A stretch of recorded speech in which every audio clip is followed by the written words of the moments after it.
নমস্কার বন্ধুরা, দেশ এবং দেশের বাইরে থেকে যারা আজকে আমার ভিডিওটি কন্টিনিউ করেছেন প্রত্যেককে gardener tips with Kamal YouTube চ্যানেলে স্বাগতম।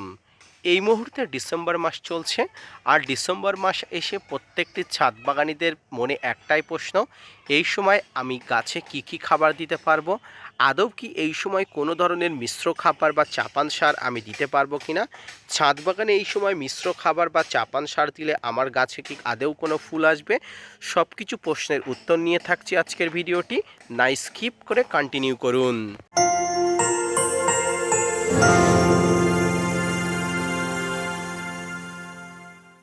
প্রথমেই বলে রাখি, যে সমস্ত গাছে বয়স 2 বছর পেরিয়ে গেছে এবং ফুল ধরার উপযুক্ত হয়ে গেছে সেই সমস্ত গাছে অক্টোবর মাস নাগাদ মোটামুটি খাবার দেওয়া হয়েছিল।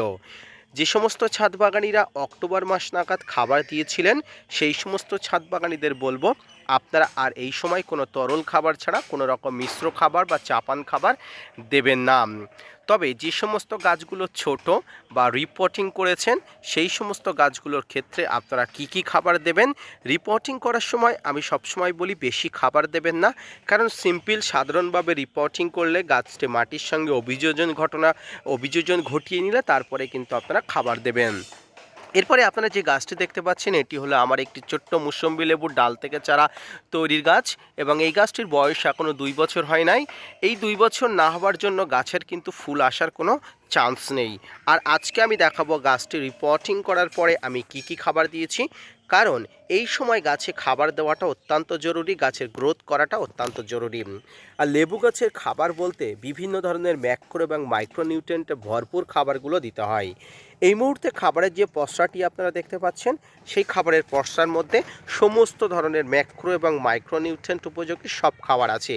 আমি একটা একটা করে আপনাদের সঙ্গে আলোচনা করিয়ে দেবো। তবে এক্ষেত্রে খাবারটি শুধুমাত্র যে সমস্ত গাছগুলো গ্রোথ হচ্ছে না, যে সমস্ত গাছগুলোর অনেক দিন যাবৎ ফুল আসছে না সেই সমস্ত গাছে দিতে পারেন, এবং যে সমস্ত গাছে প্রুন করেছেন সেই সমস্ত গাছে অল্প করে হালকা মাত্রায় আপনি দিতে পারেন।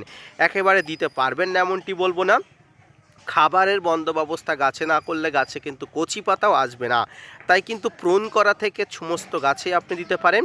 তবে যারা অক্টোবরে খাবার দিয়েছিলেন তারা কিন্তু আর কোনো খাবার দেবেন না। আসুন এখানে যা যা খাবার আছে খাবারগুলোর সঙ্গে আপনারা পরিচয় করিয়ে দিই। প্রথমে যে খাবারটি আপনারা দেখতে পাচ্ছেন এটি হচ্ছে সবচেয়ে বিখ্যাত দামি একটি খাবার, এটি হচ্ছে লিপ মোড কম্পোস্ট বা পাতা পচা সার। এই পাতা পচা সার কিন্তু সমস্ত খাবারের থেকে উৎপন্ন শক্তিশালী এবং এর মধ্যে ম্যাক্রো মাইক্রোনিউট্রিয়েন্টে ভরপুর খাবার থাকে।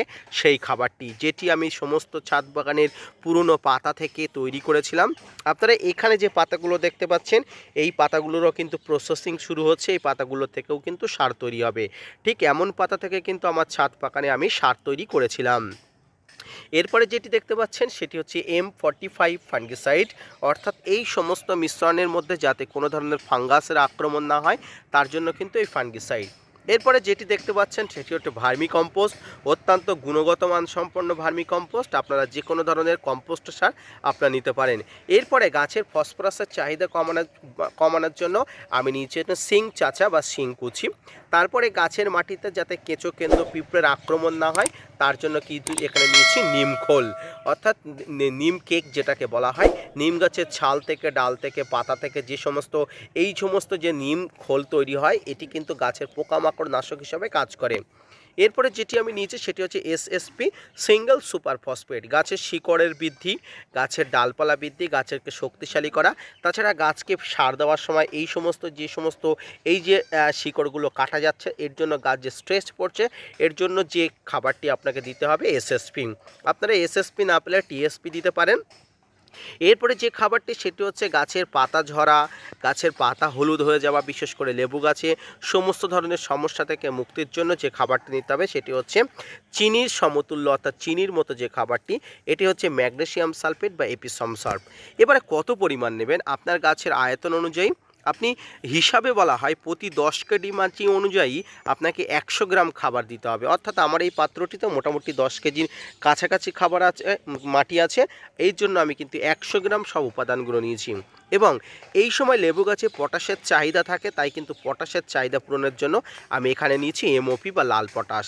এবারে এই সমস্ত মিশ্রণগুলোকে একসঙ্গে মিশিয়ে নিতে হবে। তো চলুন সমস্ত মিশ্রণগুলো একসঙ্গে মিশিয়ে নিই। এই মুহূর্তে দেখতে পাচ্ছেন সমগ্র মিশ্রণগুলো আমি একসঙ্গে মিশিয়ে নিয়েছি। এবারে যেটি করতে হবে সেটি হচ্ছে এই খাবারটি কিন্তু গাছে অবশ্যই দিতে হবে। তো আসুন কীভাবে দেই আপনাদের দেখাতে থাকি। এরপরে যে গাছের গোড়াতে আপনি খাবার দেবেন প্রথমে সেই গাছের গোড়াতে যেতে হবে এবং এই গাছের গোড়াতে থেকে কিছুটা মাটি আপনাকে সরিয়ে নিতে হবে। পুরো গাছের গোড়াটা থেকে মাটিটা সরিয়ে নিতে হবে, কারণ এই যে খাবারটি, এই খাবারটি কিন্তু গাছের মাটির উপরে না দিয়ে সরাসরি কিছুটা মাটি সরিয়ে নেব।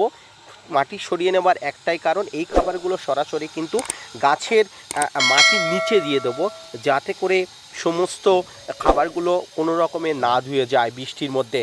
দেখুন এরপরে আমি যে খাবারগুলো দিচ্ছি, দেখুন এইভাবে কিন্তু চারিদিকে মাটির নিচে কিন্তু ছড়িয়ে দিয়েছি, যাতে করে এই খাবারগুলো কিন্তু বৃষ্টি হলে কোনোভাবেই না ধুয়ে যায় এবং মাটির সঙ্গে সরাসরি থেকে যায়।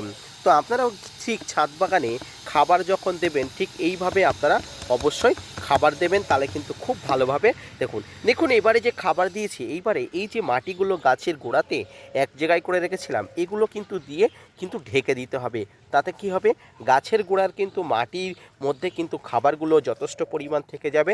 কোনো বৃষ্টির জল বা কোনো কিছু হলে কিন্তু এখানে কোনো রকম মাটির থেকে খাবার ধুয়ে যাবার কোনো ব্যাপারই থাকলো না। এই পদ্ধতিতে ছাদ বাগানে খাবার দিন, দেখবেন প্রত্যেকটি ছাদ বাগানের গাছ ভালো থাকবে, সুস্থ থাকবে, সবল থাকবে। তো আজকের ভিডিওটি এই পর্যন্ত। ছাদ বাগানে গাছে খাবার দেওয়ার পদ্ধতি এবং কি কি খাবার দিবেন, এই যে পদ্ধতি, এই পদ্ধতিতে খাবার দেবেন, যে পরিমাণ খাবার দেবেন প্রত্যেকটি খাবার ভেবেচিন্তে হিসাব করে দেবেন। এরপরে আপনি এখানে কিছু জলের ছিটা দিতে পারেন বা না দিতেও পারেন, তবে দিলে ভালো হয় যাতে করে ডিকম্পোস্ট হয়ে যায়।